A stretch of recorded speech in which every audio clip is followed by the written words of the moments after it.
Dollar a day social media strategy. Today I'm joined with Mike Lover, and we want to kind of expand upon a lot of success stories where people have gone and started to use this amplification strategy on social media to one, build brand for whether that's an affiliate site, an e-commerce site, lead generation, whatever the platform is. But how this dollar a day strategy is working so well in 2026.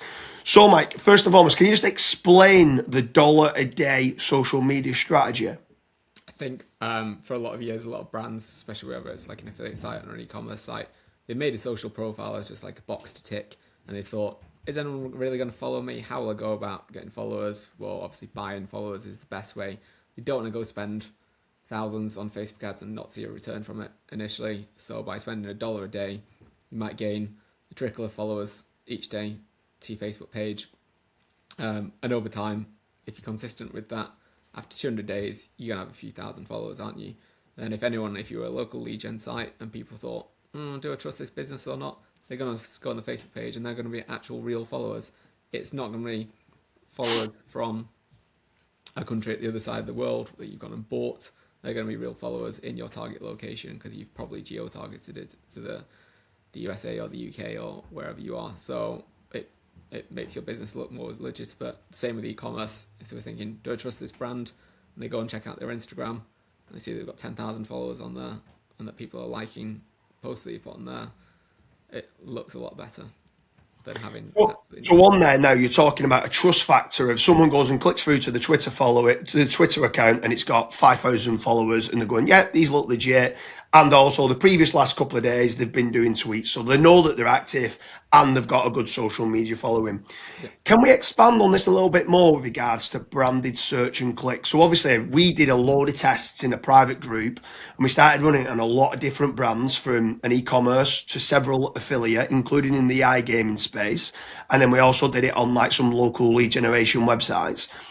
And something that we found was it massively increased the amount of branded search of what was being happening coming through to the website. Can you expand upon why branded search and clicks is so important for Google as well, for actual rankings from an SEO standpoint? I just think Google's indexing millions upon millions of web pages every day. There's millions of websites in the world. How would you judge if a website's any good? Well, the previous used to just rely too much on links, but that can be manipulated easy. It's a lot hard to manipulate real people to search Google for your brand and visit it and give them a purpose. And that's not just searching for the brand, it might be searching for the brand and what you're associated with. So if you're an e-commerce site that sold furniture and you were Dooley's Furniture Store, people are searching for Dooley's Furniture Store dining room tables, then it's a branded search with a keyword attached to it. So again, that's making you look more legitimate. So, be honest with me, Mike, if there was a Dooley's Furniture Store, you'd buy all the furniture from me. I'd definitely be buying a coffee. It would be the best furniture store there ever is. No, but back onto it. So the dollar a day strategy, branded search, branded clicks, massive trust signal to Bing and also to Google. It's within a lot of the patents. It's within a lot of the Google quality rated guidelines. They want to be seeking out real trustworthy brands. But also, we have ran some other tests, didn't we, in the group, and social media traffic, so referral traffic that's coming from different sources, like from Twitter and LinkedIn and other sources, that's coming through to your website that can be detected in Google Analytics and stuff like that. We ran a specific campaign, and it was an old URL that hadn't been updated for 8 months, and it was ranking in position number 6. And what the person did was start to run social media ads. I think it was LinkedIn, Twitter, and I think it was Meta as well, of what was being run. And those daily trickle of links that was coming through to that page, literally 4 weeks later, that page jumped to position number 1. And still, am I still right in saying, Mike, it's still position number 1 now? Yeah. Right. So it jumped several positions, and it all comes down to, I'm presuming, it's the social traffic that's coming through, but also then the user engagement. Can you explain why user engagement and nav boost and user metrics on that site is now also becoming very important? It's not just content and links anymore, but user behavioral signals on the site is very, very important. I think what we on like nearly 30 years ago when Google first got started, like we said, they relied on content and links because back in the day you had an internet browser and the only way people really navigated around the web was via using search engines. And then over time, especially from sort of 2010 onwards, social media exploded. So people had another way of firstly using the internet and secondly by finding businesses.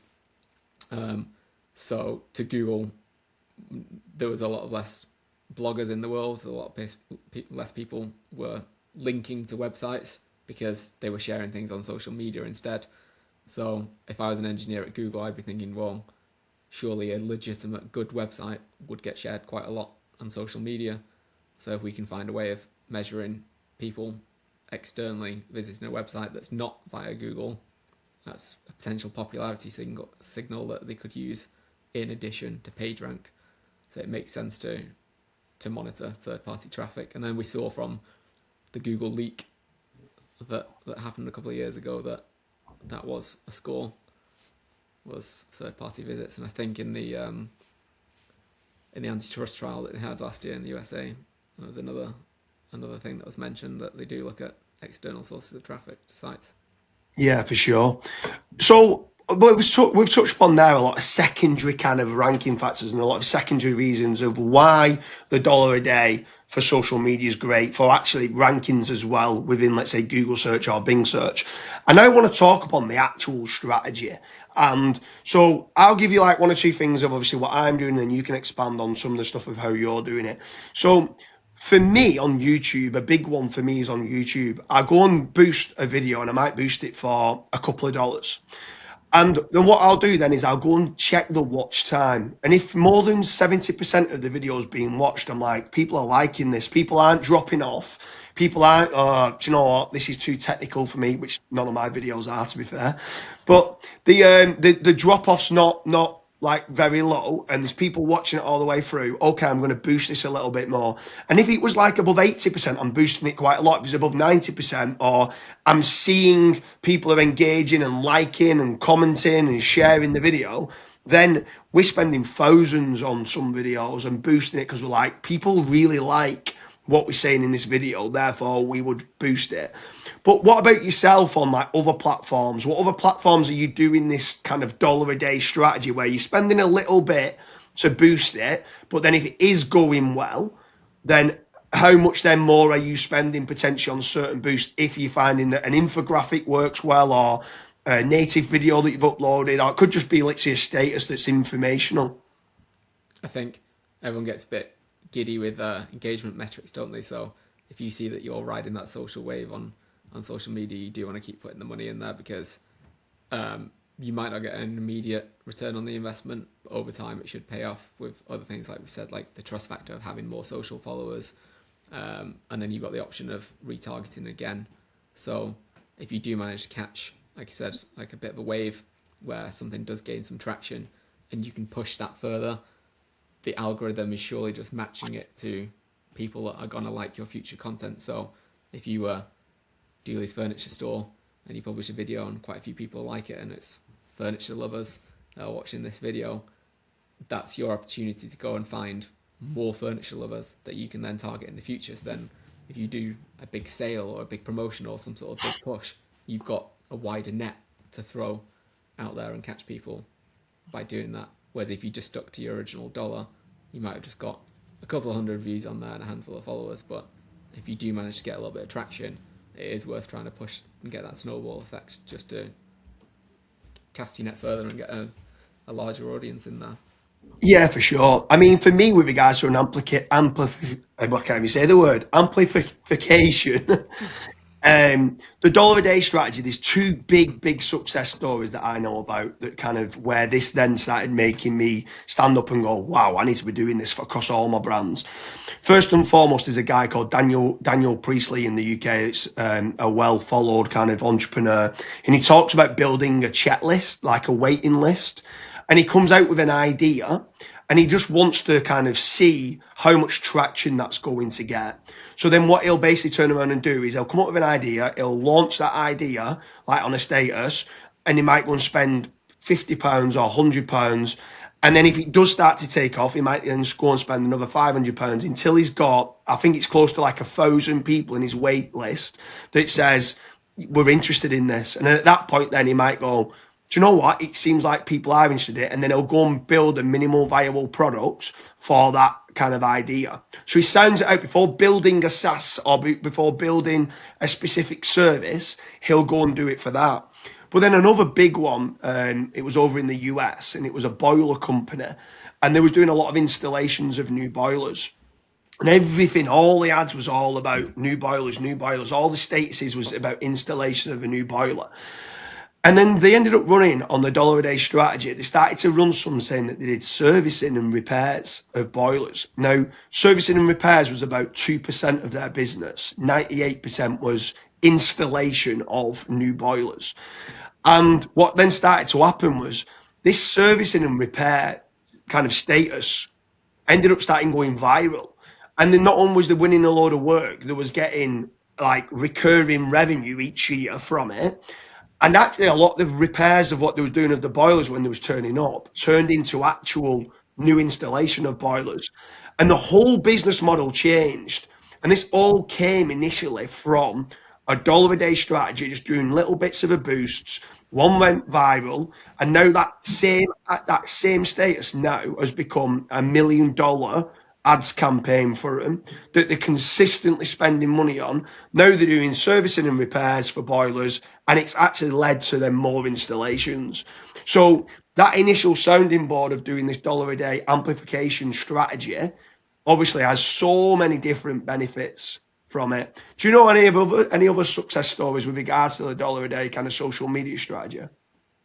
Yeah, I was just gonna say it's almost like they've created a demand that didn't exist in the first place. It's like people didn't know that they should be getting the boiler serviced. It's like they've gone and created a new market themselves just by doing that. I know with regards to SaaS that, like you said, doing the waitlist strategy, that is a common technique that rather than going out and building it, they would see if there's demand there. I know certainly in like the internet marketing, especially the SEO space, before people have said, oh, you should launch a course to certain people. They've gone, hang on, it's going to take hundreds of hours to record the videos of the course, record the course material, get it uploaded and market it. Maybe let's just go out and spend $100 on a landing page and a waitlist and push out some Facebook and Instagram ads and see if the demand exists before they go and release the course. Like I think Corey did that for a couple of years, just built up a big waitlist, and then when the course launches, you have an existing audience to market to already. So I know, I can't think of specific examples, but I know that's happened before where someone with like I think it might have been like a mum blogger or some sort of parent or lifestyle blogger on Instagram. They'd got like a good following from doing like sort of amusing viral videos and things like that. And then they've gone and put out ads and saying, join my waitlist because I'm going to have a course coming out soon on whatever facet of parenting or lifestyle it was. And then they've gone and created a demand that they didn't even know existed of people waiting for them to drop a course. So then when they have gone and dropped it, they've ended up making absolutely thousands when originally they were never even planning on making a course. So it's just like, because a few people have mentioned, oh, you should start a course, they've just started teasing about it and then putting a few retargeting, like, yeah, probably $1 a day, $3 a day of ads retargeting their people that previously watched their videos. And it's worked out really well for them. Yeah, for sure. So anyone who's watching this, even if you've got a new website, we think it's the dollar a day strategy builds trust. The dollar a day strategy works well for sounding out new ideas. And then obviously from there, then any that does start to go viral and does get the likes and the comments and the high watch times, you can then start to spend more on those. It gives you that testing kind of platform to boost it outside of just your normal kind of friends and followers that's on there. So me and Mike are a massive advocate of the dollar a day strategy. We think it's not only great for EAT signals, for branding and for trust, but also it does bring in a return on investment as well. I hope you like the video, and thanks a lot, Mike. Thanks for having me.